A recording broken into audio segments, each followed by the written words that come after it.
नमस्कार दोस्तों।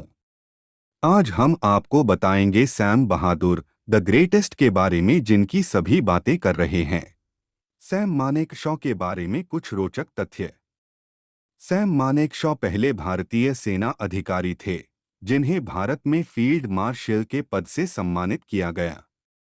जब सैम किशोरावस्था में थे तो वह चिकित्सा की पढ़ाई करने के लिए लंदन जाना चाहते थे, लेकिन उसके पिता ने मना कर दिया, जिसके बाद वह भारतीय सेना में शामिल हुए।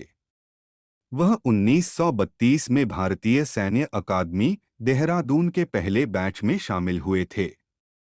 उनके बैच में केवल 40 छात्र थे और उन्हें पायनियर्स कहा जाता था। द्वितीय विश्व युद्ध में ब्रिटिश सेना के लिए लड़ते हुए जब वे घायल हो गए तो उनके division commander sir David Tennant Cowan ने सैम के सीने पर अपना मिलिट्री क्रॉस पिन कर दिया और कहा, एक मृत व्यक्ति को मिलिट्री क्रॉस से सम्मानित नहीं किया जा सकता है। 1960 के दशक की शुरुआत में उनके खिलाफ एक अदालती जांच का आदेश दिया गया था, जिससे उनका करियर खत्म हो सकता था।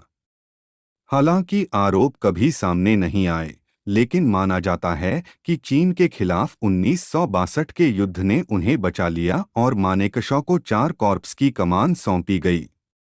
8 जुलाई 1969 को सैम मानेकशॉ को इंदिरा गांधी सरकार द्वारा 8वें सेना प्रमुख के रूप में नियुक्त किया गया था।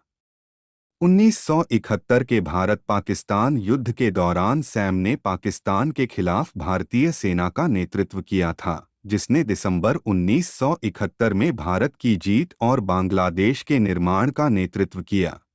अप्रैल 1971 में इंदिरा गांधी ने मानेकशॉ से पूछा कि क्या सेना पाकिस्तान पर हमला करने के लिए तैयार है, जिस पर सैम ने कहा कि असामयिक हमले से हार होगी।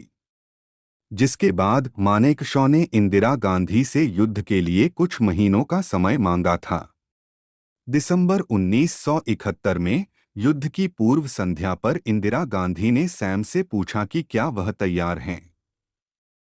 सैम ने जवाब दिया, मैं हमेशा तैयार हूं, स्वीटी। देश के प्रति उनके अनुकरणीय योगदान के लिए उन्हें 1968 में पद्म भूषण और 1972 में पद्म विभूषण से सम्मानित किया गया था।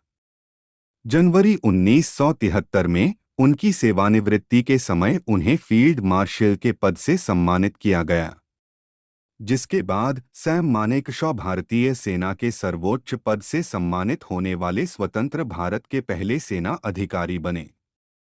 अपने करियर के दौरान मानेकशॉ ने 5 युद्ध लड़े थे। विश्व युद्ध 2, भारत पाकिस्तान विभाजन, 1962 का चीन भारतीय युद्ध, 1965 और 1971 का भारत पाकिस्तान युद्ध।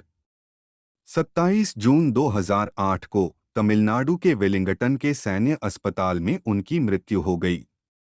उनकी मृत्यु के कुछ दिन पहले भारत के पूर्व राष्ट्रपति डॉक्टर एपीजे अब्दुल कलाम उनसे मिलने गए थे, जहां सैम भर्ती थे। उनकी मृत्यु के बाद समाज के कई वर्गों में इस बात को लेकर गुस्सा था कि मानेकशॉ का बेहद मामूली तरह से अंतिम संस्कार किया गया। इसके साथ ही लोग इस बात से भी नाराज थे कि अंतिम संस्कार दिल्ली की जगह तमिलनाडु में हुआ। कथित तौर पर लोग परेशान थे कि यह उनके कद का अपमान था। अंतिम संस्कार में न तो प्रधानमंत्री, भारत के राष्ट्रपति और न ही सेना प्रमुख मौजूद थे। 11 सितंबर 2008 को गुजरात के तत्कालीन मुख्यमंत्री नरेंद्र मोदी ने अहमदाबाद के शिवरंजनी क्षेत्र में एक फ्लाईओवर का नाम उनके नाम पर रखा। 16 दिसंबर 2008 को मानेकशॉ को उनके फील्ड मार्शल की वर्दी में चित्रित करते हुए एक डाक टिकट भारत की पूर्व राष्ट्रपति प्रतिभा पाटिल द्वारा जारी किया गया था। 27 अक्टूबर 2009 को इन्फेंट्री दिवस पर पुणे छावनी के मुख्यालय के पास सैम मानेकशॉ की प्रतिमा का अनावरण किया गया। 3 अप्रैल 2014 को सैम मानेकशॉ की 100वीं जयंती पर पूर्व सेना प्रमुख जनरल बिक्रम सिंह ने नई दिल्ली के मानेकशॉ ऑडिटोरियम में उनकी प्रतिमा का अनावरण किया। उन्होंने उन्हें 1971 में बांग्लादेश के रूप में 13 दिनों में ग्लोब पर एक देश बनाने का श्रेय भी दिया। आपका धन्यवाद कि आप हमारे चैनल पर आए। अगर आपको यह वीडियो पसंद आया तो लाइक करना न भूलें और हमारे चैनल को सब्सक्राइब करें ताकि आप हमारे आने वाले वीडियोस को न खोएं। धन्यवाद।